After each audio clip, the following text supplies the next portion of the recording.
I'm Tom Wall, the University Librarian. I'm convinced that this is the last day of winter, so I'm in a good mood.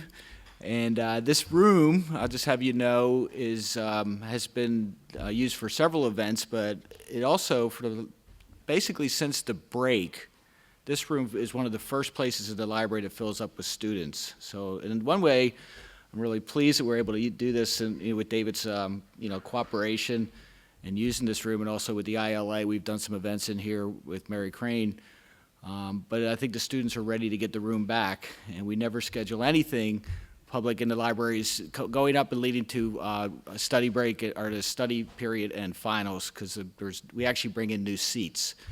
But this has been a wonderful room, and I hope it's been a good room for us with the different events that we've had and supporting David in the Dean's Colloquium. His last Dean's Colloquium, bittersweet sort of thing, but we're really pleased to have you as provost coming up starting in June 1st, right? So that's really great. But anyway, I just want to welcome you all here. We're thrilled to have events in the library, particularly if we can get students involved. There's a few students here. We love it if you have ideas about bringing students and faculty together. Talk to me, talk to the other deans if you have ideas. We are open to ways that we can bring faculty-student interaction into a neutral space, but one that's built and designed for learning and student engagement. So that's about all I have to say, except to welcome David, my friend and colleague, and soon to be my new boss. So, David.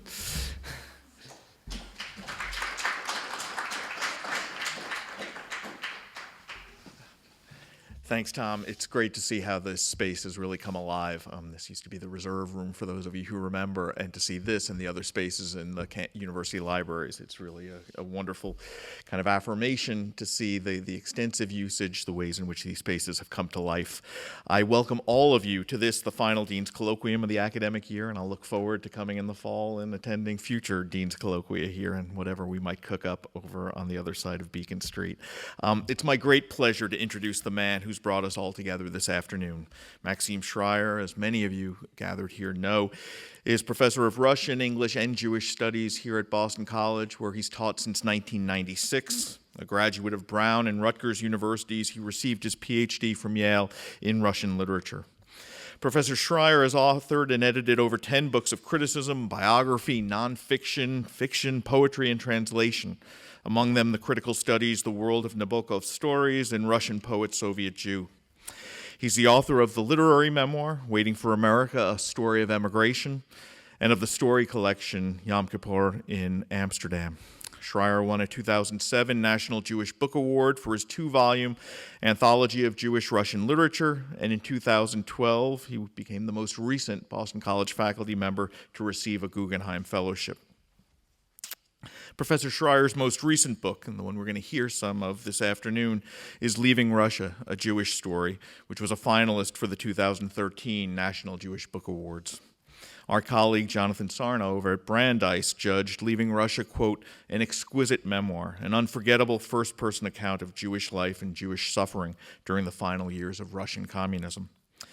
Leaving Russia is a powerful memoir that brings recent history into conversation with today and with the rich literary and intellectual traditions that have shaped Professor Schreier's own writing.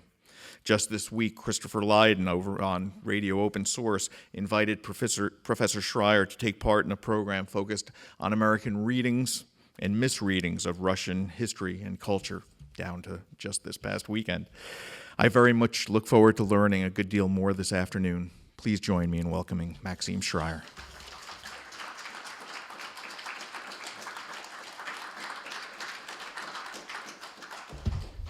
Good afternoon, and thank you, David, for this really warm introduction, which I very much appreciate, as I do the opportunity to be part of this colloquium.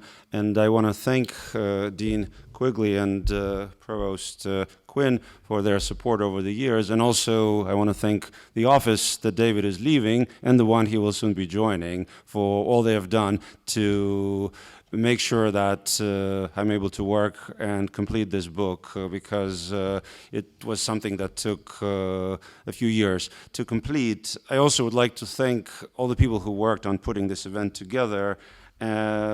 Ellis Lyons and Marjorie Ferry of the Office of the Dean, Dan Sawyer of Marketing Communication, and Roseanne Pellegrini of Public Affairs, and Chris Bergen of the bookstore. And although I may be standing far from you, I feel very close to you because you are my community, my colleagues and my audience, and it means a great deal for me to be standing before you here today and sharing some of these stories which began when I was a Jewish boy and which still continue today, although I'm not sure that I'm still a Jewish boy from Moscow, but a part of me still probably is that. And what I'd like to do is read a little bit from the prologue because it sets in motion some of the principal themes of the book and also suggests the method that I used in telling this story. And then I'm going to be very happy to answer some of your questions, and I'm told that there's going to be a reception, so I feel like I'm truly singing for our dinner, and so thank you for that as well. So this is from the prologue to Leaving Russia, a Jewish Story. We just got a call from the Office of Visas, said my mother's voice, and then it stopped, choking on the unpronounceable words. I can't. The black receiver of the street payphone felt cold and heavy in my hands. On my left, Moscow's midday traffic flowed down Leninsky Prospect, one side of it forging ahead to the city center, the other moving in the direction of the city's southwestern outskirts. On my right, a tall, wrought iron fence marked the western boundary of the Moscow University campus. Such ominous iron fences typically surrounded Soviet institutions, giving their workers, students, and patients the feeling of enclosure. Mama, what's wrong? They said they would be granting our request. My mother's voice laughed and sobbed into the heavy black receiver. I sometimes telephoned my mother when I was about to leave the campus. I had been a student there for 2.5 years, and unless it was bitterly cold outside, I liked calling from the street, the same payphone outside the high wrought iron fence before turning right toward the university metro station. Once, as a freshman, on a wager, I phoned my mother from a wood-paneled elevator going up to the top of the main university building, already past the 30th floor, and the clarity of sound was such that I wondered if instead of the bugged phone lines, some benevolent angeloids weren't carrying the signal in their cupped hands across the skies of the Soviet capital. On a sunny day, and the day in the middle of April when our family's emigration request was granted was a sunny and breezy day, one attained a great view from the environs from where I was standing. A great view of the environs from where I was standing. Behind my back, outside the campus perimeter, the tower of the main university building dominated and dwarfed the surroundings, a magisterial product of Stalin's architects, or simply an imperfect and distant echo of the Empire State Building.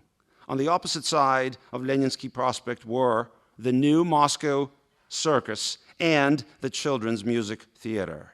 As an impressionable Jewish preteen, how I relished the magic of Metterlinck's The Bluebird, a staple of this theater's repertoire. On stage, household objects, bread, fire, and water turned into otherworldly beings who could vanquish the quotidian.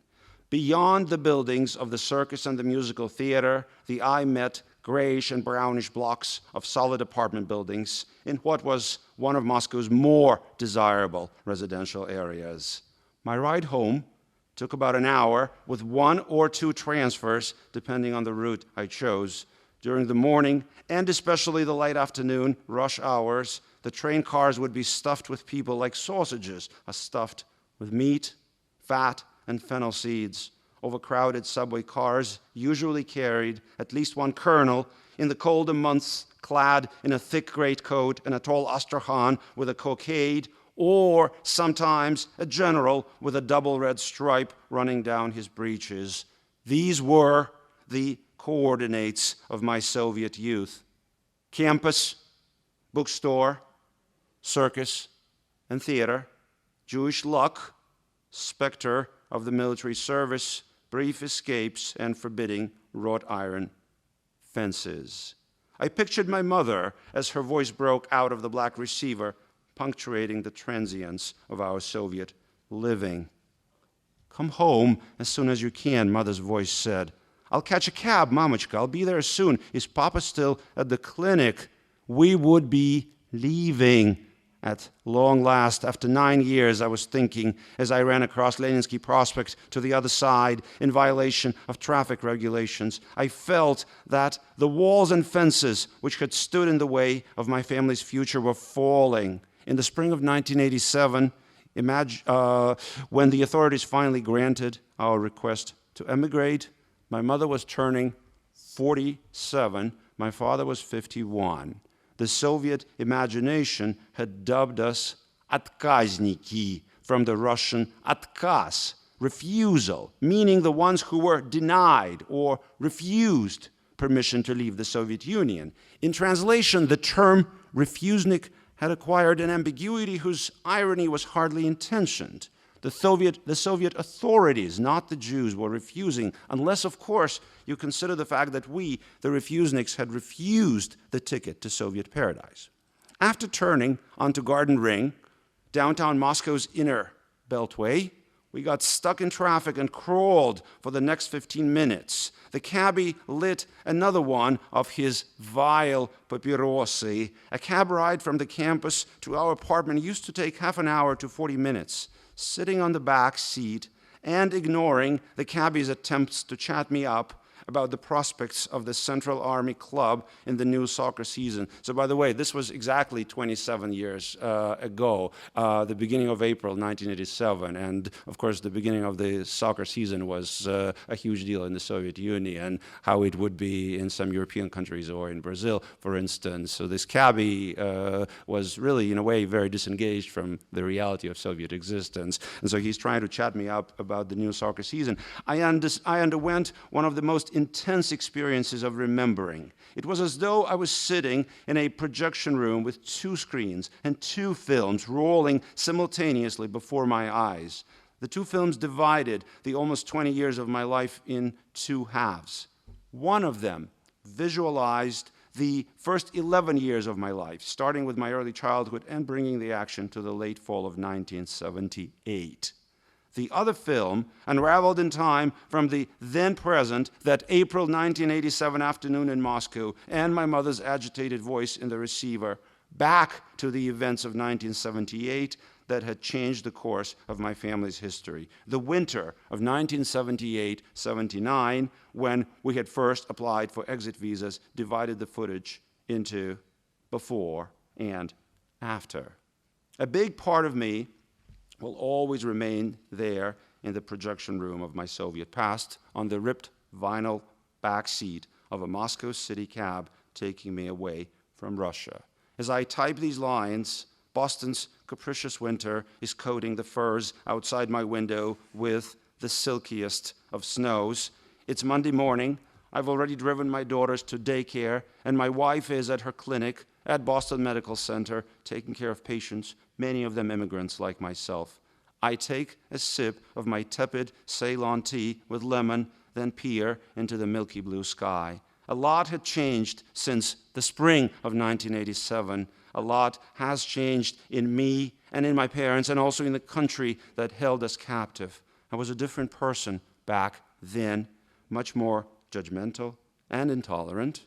An inveterate tomcat playing at chivalry. I was thinner and looked lankier with a head of tall hair, which is obviously not here anymore, so I have to record it somehow. I hadn't read Lolita or seen Paris or Rio de Janeiro.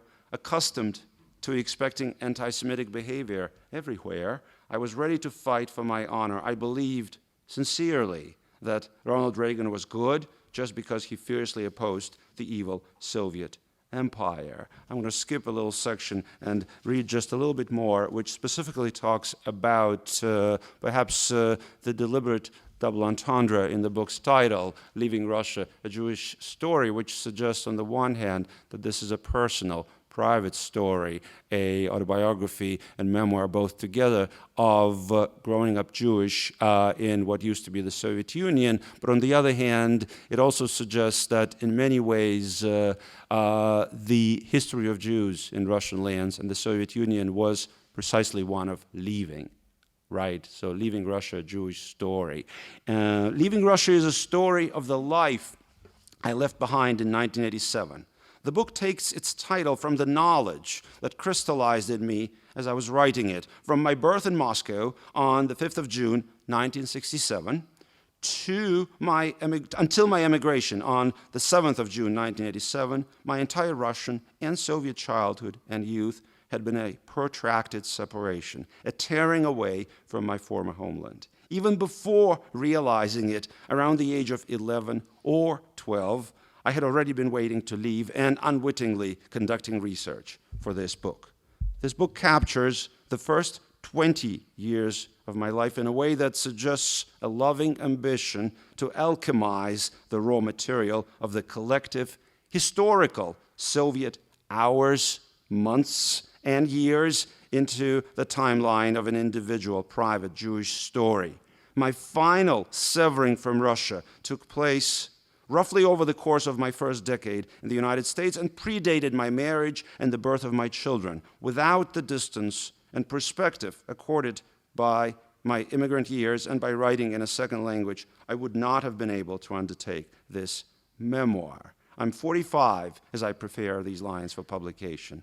I've lived in America for over half of my life, no small affair for a Jewish boy from Moscow. The world I once knew, the way one knows the air, sky, grass, and trash of one's home, is gone forever. My family's emigration in 1987 and the collapse of the Soviet Union in 1991 have rendered me a stranger there, where I was born and grew up, gone from Russia and dispersed throughout the world as some of my oldest friends. Some of the kids I grew up with are no longer among the living, killed in Afghanistan and Chechnya, having drunk themselves to death, annihilated by the mob. While visiting Russia, I now feel there like a comprehending alien, still capable of appreciating many nuances of living there. I perceive today's Russia through a lens of foreignness, and this makes homecoming a surreal experience. I still feel a strong bond with the place and its people. What I don't feel when I visit Russia is a sense of belonging. But did I ever? Was my having been born a Jew in Russia God's mistake, as Sholem Aleichem Stevye, the dairyman, put it?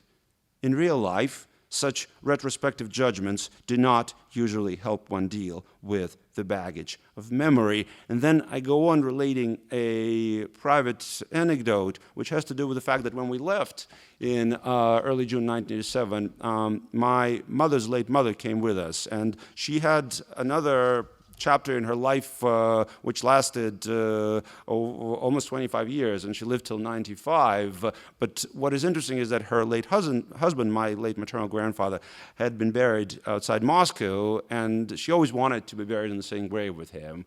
Part of the family irony is that they had been divorced for 20 years and then got back together. And so, in other words, he died as her husband. She left as a widow, but there was a somewhat complicated past. And so, eventually, after her wishes, we had his remains reburied. And reburying any remains is complicated. It's doubly complicating when you're dealing with a Russian bureaucracy, and trebly complicated because of the Jewish laws on burial. But nevertheless, there are precedents. As you know, for instance, when Moses was taking the Jews out of Egypt, he did something very daring. He opened the crypt where Joseph's bones were laid to rest. And he opened it, he took the bones, and he said, we're taking the bones with us, meaning that we're leaving for good. And so I speak about that and the fact that they're now buried in the same grave at a Jewish cemetery in Rhode Island. But then I go on to sort of speculate about this sense of roots that we create as immigrants. Having no roots in America, we have created deep attachments by bringing here the remains of our ancestors. My grandmother, Anna Studnitz, who passed in November 2009, now rests with my grandfather after 22 Russian and 22 American years apart. Still, one cannot and perhaps should not seek to transplant all of one's roots. While visiting St. Petersburg, Leningrad, I used to go alone to the graves of my paternal grandparents and great-grandparents at the Preobrazhenskaya Jewish Cemetery and place pebbles on their granite headstones. Last year, so this was 2 years ago now, last year, my older daughter Mira, then a kindergartner, stood there with me as I choked on tears and tried to hide my face. A year later, in June of 2013, I took my younger daughter, Tatiana, to Russia, and together we stood at our ancestors' graves on the outskirts of St. Petersburg. This time, I did not hide the tears from my daughter. Thank you.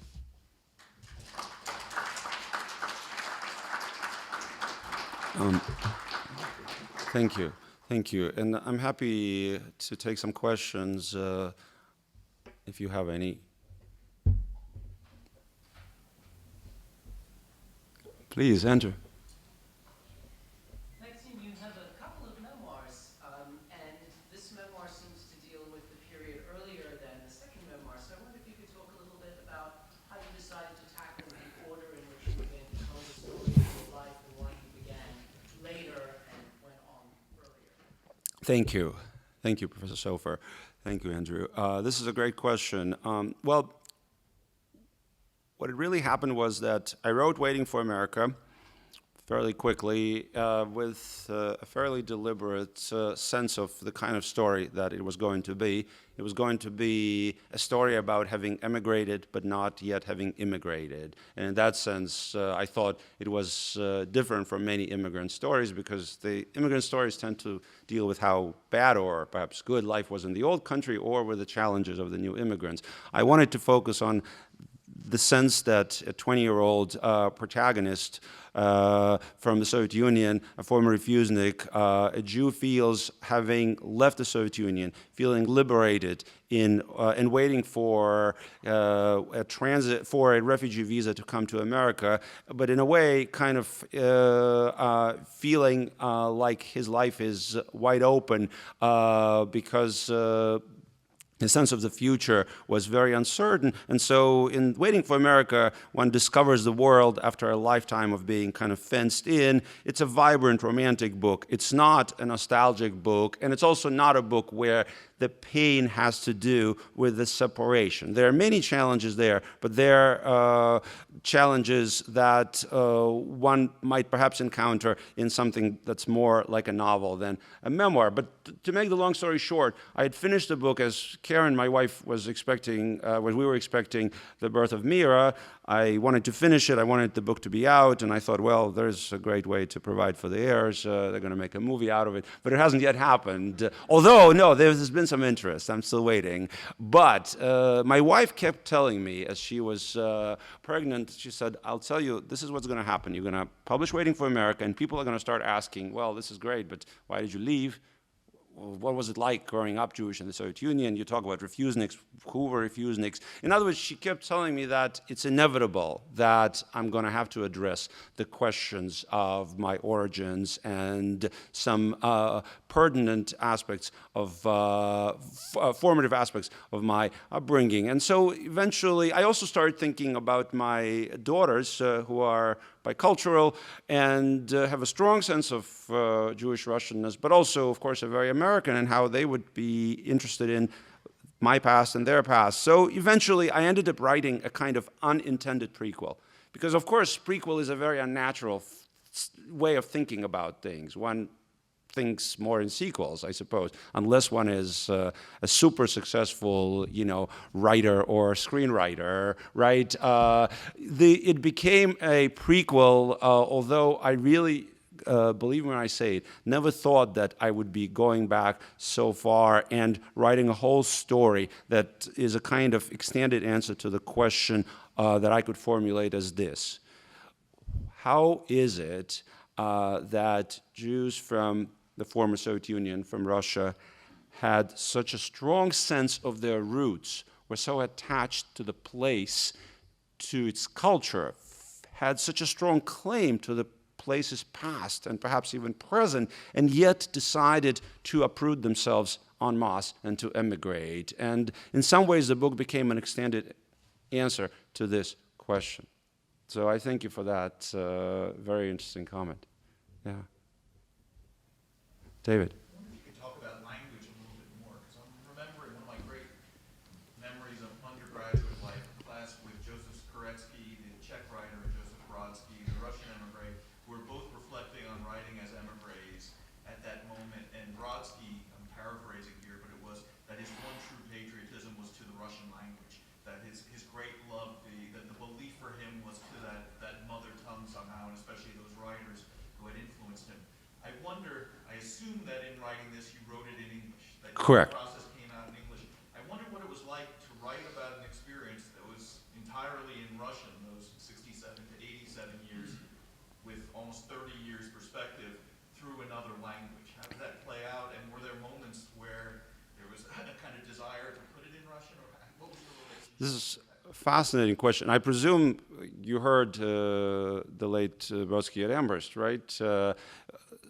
Strangely or not, just earlier today, I was telling my students, some of whom are here, about Joseph Brodsky, whose work they're reading in 20th century Russian literature. And today's class was in his early years, his trial of 1964, his exile, and then his emigration. And in fact, I was showing them the exit visa that he was issued in 1972, which says that he's leaving to live permanently in Israel, because that was really the only open route of emigration. So this is very apropos. And also, I remembered what he said in his Nobel address, and the rules of the acceptance of the Nobel Prize are such that the candidate must speak in his or her native language. So he spoke in Russian, but in the concluding part of the talk, he spoke of the fact that basically a poet, and I'm paraphrasing, is both a maker and a product of language. And just as a poet's exile is both a creation and a creator of language. He didn't even say that it's the Russian language, but the language per se. He also did say that a poet is someone who finds himself in a condition that's akin to that of an addict. In other words, it's a dependency on poetic language. This is both helpful and unhelpful, in the sense that I never considered writing this book in Russian, just as there were many poems I never thought about writing in English. Most of my prose has been written in English, and both fiction and nonfiction. Specifically in the case of this book, and this began with Waiting for America, I very much felt that the perspective of both the cultural distance and the linguistic distance, the distance of language and culture, was the vantage point that was necessary for me to speak about this, to think about it, to reconstruct these events, and to record them. In fact, I felt that I was correct a couple of years ago when Waiting for America was being translated into Russian, and it's since come out in Moscow. And when I was sent the translation, I really felt that I was very happy I didn't translate it myself or write the book in Russian, because I think it would have been an almost unimaginable experience. Even leaving Russia was difficult enough in terms of some of the stories I had to reconstruct, although the book is not all doom and gloom. There's love, there's discovery of poetry, there's travel, but nevertheless, I think there's a certain sense of pain that I feel writing in a foreign language or in an adopted second language, if it doesn't alleviate the pain, at least it displaces it into a different language, into a different story. In a way, I always feel that it's my story, but in a way, it's your story as well. And that helped me. Please. Thank you. Could you tell us something about specifically Jewish culture in Russia? Did you have a shul, synagogue? Were you allowed to do these things in public? Well, did we have a shul? When I was growing up, there were two synagogues in Moscow. The big choral synagogue and a much smaller Hasidic synagogue. Judaism suffered particularly badly in the 1920s and early 30s during the state campaign against all religions, but disproportionately Judaism and also varieties of Protestant denominations, particularly Baptists, suffered the greatest. When I was growing up, imagine, let's say Moscow had a Jewish population of, let's say, 350,000, and there was one synagogue that was smaller than this space. So even in simple kind of crude terms, even if you think about the religiosity there in terms of the daily communal Judaism here, one could have never accommodated that demand. But of course, it was also dangerous. It was also persecuted. I can tell you that when we became refuseniks and when I started going to synagogue more with my father, more for reasons of spirituality than specifically of praying and davening, the place was rife with secret police agents. Students were photographed, and there were fellow activists from universities who would actually identify you, and then you would run into trouble. So that was very much a part of the kind of public Jewish observance. But there was also a great grassroots underground observance that was growing. Particularly, it began to grow after the Six-Day War, which I remember well because I was born then in 1967, because Soviet Jews all of a sudden woke up, right, with the sense that on the one hand, obviously they could never think of full integration, but also this strange renewed sense of Jewish pride, and the Jewish emigration really began after that. So I do write about, in the book, about some of the underground Jewish activities that I witnessed, if not necessarily participated in. Yeah, but also it varied from family to family. One's sense of Jewish roots was not uniform. I knew people whose parents started the day by stopping by a synagogue in their town. I also knew people whose only sense of Jewishness was based on the nationality in their passport or their, Hebrew-derived or Germanic Yiddish name. There was a real spectrum. I was very fortunate because my father's late grandfather on the Litvak side was a rabbi in a long line of rabbis. He was killed in the Shoah, and even as a 4-year-old, I knew that. You see, but I would never insist on there being a uniform way that Soviet Jews were or were not in their expressions of Judaism. Yeah. Please. I wonder if you could talk about the relationship between the writing in prose and writing in poetry. It's interesting that you say that you don't write poetry now in English. It's changed just a little bit. I must say, something has happened just this past year where actually, maybe this book is out of the way, I really don't know. But for the first time, I feel that I've been jotting down things. I've been translating a lot of poetry, but I've somehow, I don't know, I woke up with a different sense of freedom where I feel a little more comfortable violating Anglo-American verse and particularly traditions of prosody. Andrew Sofer, who is here, a poet and a friend, we've discussed this a lot. So something has changed. But up until recently, I had a very strong sense that the poetic expression was through Russian or perhaps through translation, but the prosaic through English. Yeah, but I don't think it's anything. It's anything to write home about. I think it's a fairly common scenario. In fact, I think Joseph Brodsky, who was mentioned earlier today, had a great deal of had a great deal of difficulties with not writing Russian poetry in English as opposed to writing Anglo-American poetry. But at the same time, I think this is how the language grows. I've had fellow writers who read Nabokov's prose and said, "Look, this is incomprehensible. One doesn't write English this way." But at the same time, the young Updike obviously was intoxicated by it. Yeah. I had a quick question. Recently, I heard you answer strange questions on the radio, and questions that were, if I remember correctly, what Dostoevsky or Tolstoy say today about the politics of Russia.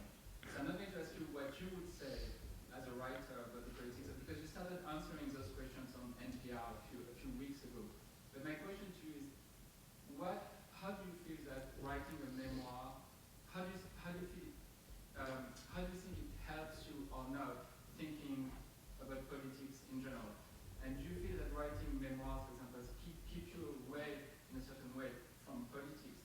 Or do they help you in a certain tradition of writers in France or in Russia? Does it help you in a way, I don't know in what way, but think about current events, for example, and when you have to answer such questions as what Dostoevsky or Tolstoy would say about politics in Russia today, where do you get your insights, your own insights to answer those questions?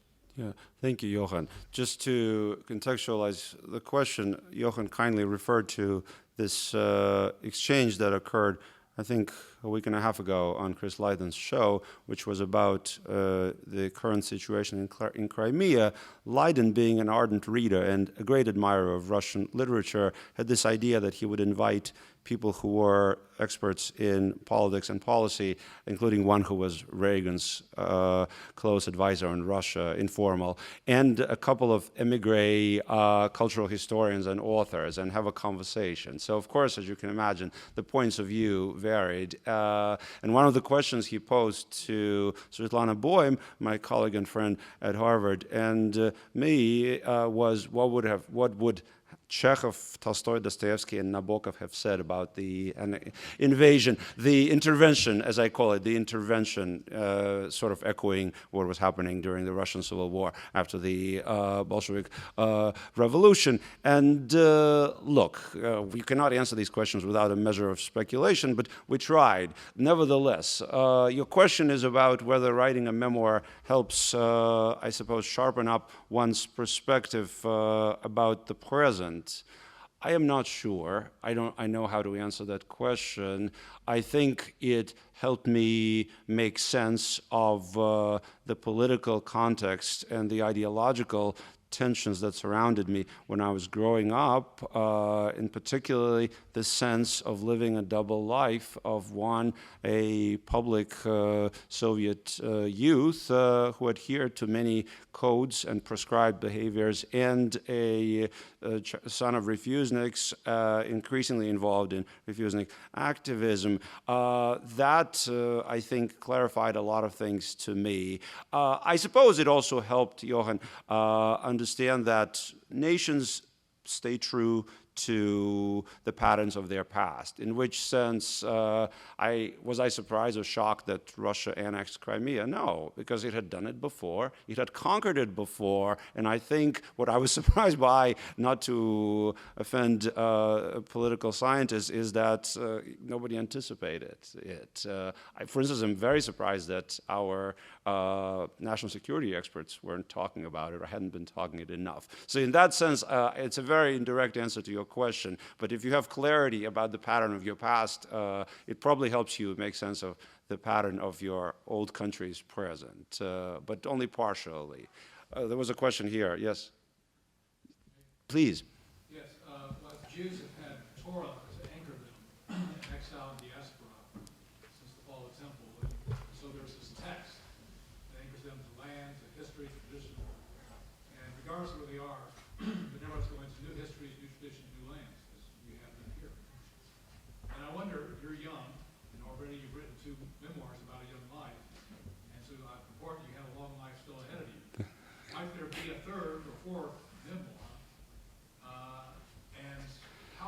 conceptualize that? Might you conceptualize it perhaps where there have been texts, Russian texts or such things that are indeed your, quote, Torahs to anchor you to Russia?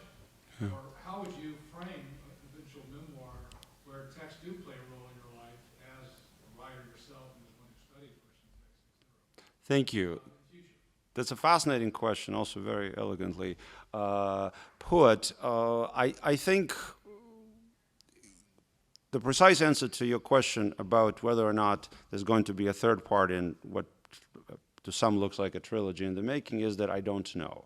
I do talk about this in a very anticipatory way in the epilogue, as in the fact that I've toyed with the idea and I've been asked whether there would be a book about the years that followed the arrival in the United States when I was an undergraduate at Brown, the culture shock, learning to write in English, studying with the late John Hawkes, who really helped me understand a lot of things about the style of American prose, and probably up to the point of marriage. And I really don't know. I can't say that I'm prepared to write this story, but at the same time, where there is a dilogy, I think perhaps there's room for a trilogy. Now, as far as a dialogue with the texts, of course, I am constantly, as a writer, in dialogue with the writers who have formed me in many ways, made me who I am, or who I was at the time of the leaving, specifically with Chekhov and with Nabokov, very much so. But look, it's one of those things, one is reminded of what Isaac Bashevis Singer used to say about reading Dostoevsky as a young man. He thought Dostoevsky was a Jewish writer. He was convinced because he bought his Yiddish translations in cheap paperbacks with no copyright and no name of translator. And as a young man, he was convinced that this is a Jewish writer, and he must be, because he somehow captures, you know, the incomprehensible duality, multiplicity of the human psyche, these internal contradictions. So, of course, Jews from Eastern Europe made their own the Russian classics, but I don't think they became their Torah. I think they became a little bit of the commentary. Yes, Professor Schreier, it would be interesting to hear you reflect, if you would, on how your experience as a Soviet Jewish immigrant and then coming to the United States compares to the experience of other immigrants or other immigrant groups. Have you thought about that? And you've mentioned, you know, being an immigrant several times, and I'm just wondering if you've thought about situating yourself or your group, as it were, in the larger picture of American immigration. I have thought about it, of course. How can one not think about it, and especially living in a place like Boston, and especially if you have kids in public school, as I do in Brookline. I'm not sure I have it in me to answer this question, except intuitively. On the broad surface of it, the huge outflux of Jews, or mostly Jews, because of course there were mixed marriages, but under the aegis of the Jewish immigration from the Soviet Union, was probably the last great identity immigrant group to come to America. I don't believe there's going to be another immigration like that, so concentrated, so cogent in many respects, and also leaving under very similar, under largely the same, agenda. Have I thought about how we Soviet Jewish immigrants differ from other groups? Yes, I've thought about it particularly through a fictional lens. My book, Yom Kippur in Amsterdam, is largely about what I found very intriguing, that Jews from the Soviet Union have done so well professionally. Think of the Jewish boy from Russia who invented Google, right? And yet, I'm not entirely sure the mainstream here has the sense that it's hard to think of our mainstream, the daily fabric of our lives without Jews from the Soviet Union in it. It's something of a paradox. I think even living in this town, I recently had an experience where a group of high school students from Texas got in touch with me. They were doing a project, researching, I was shocked, at a private school in Austin, researching the history of Jewish immigration from Russia and the Soviet Union. And they came to Boston to gather field research. And so they interviewed various people. But I had the sense that they weren't finding a lot of answers by simply asking people around, which suggests to me perhaps that somehow the fabric is not apparent, except through those, exceptional achievers like Elie Reisman, right, the Olympic winner who studied gymnastics here in Newton, or Sergey Brin or Gary Steingart. But on the whole, I think there is something peculiar about the sense of having arrived and not having arrived both together. And I'm not quite sure what to make of it yet. So thank you. That's a very interesting question. Please. If you were in Russia now, and you, as a Jew, but you had your love of Russia, which you showed, how would you feel being in that situation, not immigrating, towards the Russian view towards the Ukraine? As a Jew, with your love of Russia, being in Russia, how would you feel to the Ukraine? It's an interesting question, perhaps a little tendentious, but I thank you for it. I think I would feel exactly the same as I would feel as a non-Jew living in Russia, or as a person with humanistic commitments and passions. I would feel that this is an act of aggression, blatant and unfair. I think specifically in Jewish terms, it's contrary to what I think are Jewish ideas of justice, and I would be ashamed of it as I am standing before you today. If I, David, may be allowed to read one short passage, it has nothing to do with, well, it has something to do with your question, simply because it's set on the coast of the Black Sea. There's a long chapter in the book, in some ways a centerpiece, which deals with a formative experience, an expedition in which I took part throughout the summer of 1986, my last Soviet summer. And I traveled from Moscow, taking rural roads for 2 months, traveled first to the area of North Caucasus, and this was North Caucasus on the brink of all the ethnic explosions and wars that followed the collapse of the Soviet Union, and after that, staying on the area of the Black Sea, Russian Black Sea coast, south of Sochi. Of course, you've all heard of Sochi, where the Olympics took place, but also, of course, the Crimea is not far from there. Little did I know that years later I would also end up writing a book about the Shoah in Crimea and how it was witnessed. But in this particular section, I simply talk about what it was like to experience that double life in the way I related to some of my peers, particularly a certain young woman with whom I became involved, and how the involvement was only possible because we were away from our lives in Moscow, away from the public sphere, in the privacy of this expedition through the Russian heartland. So basically imagine, the context is, this is July 1986. The group of us has just left North Caucasus, and we are arriving on the Russian coast of the Black Sea. After Горячий Ключ, it was straight down to the coast, and then another hour along the maritime highway before we came to Pshada, a small inland town about 25 miles down the coast from the resort of Gelendzhik. During the week we spent at the Black Sea, I didn't make a single diary entry. This gap, and by the way, I should explain, I somehow, my father is a writer, and in our family tradition, diary keeping was associated with travel. So we kept diaries. I was always encouraged to keep diaries when I traveled, but not when I wasn't. So I had this diary, and when I was leaving Moscow on the 7th of June, 1997, I carried it in a little backpack, and the customs officer, who was a young man, probably my age, straight out of customs police school, he said, "Well, what's that?" Because you were searched. I said, "It's a diary of my journey. It has some notes for poems." And he said very euphemistically, he said, "Are you going down south or are you going up north?" Meaning, are you going to Israel or to North America? And I didn't want to engage, so I just said, And he said, "Oh, what the hell, just take the diary." And so I brought it with me. And so some of the sources for this chapter are actually in this diary, which I still have. But basically here I'm saying that I wasn't keeping this journal.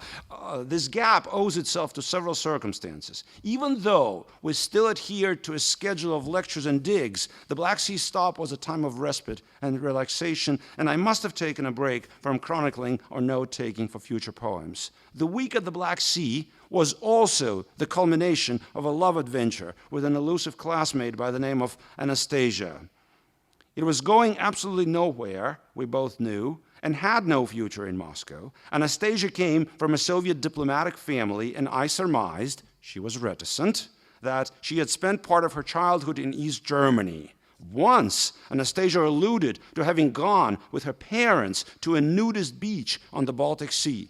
I think she surmised, without asking questions, that I was from a refusnik family. Anastasia was smart, prankish, and open-minded. She was almost 6 feet tall, my height, short-haired, slender, and blonde. She looked Scandinavian and sported low-cut summer outfits, braless and backless. Like some other members of Soviet golden youth I had met, Anastasia was sardonically contemptuous of the system.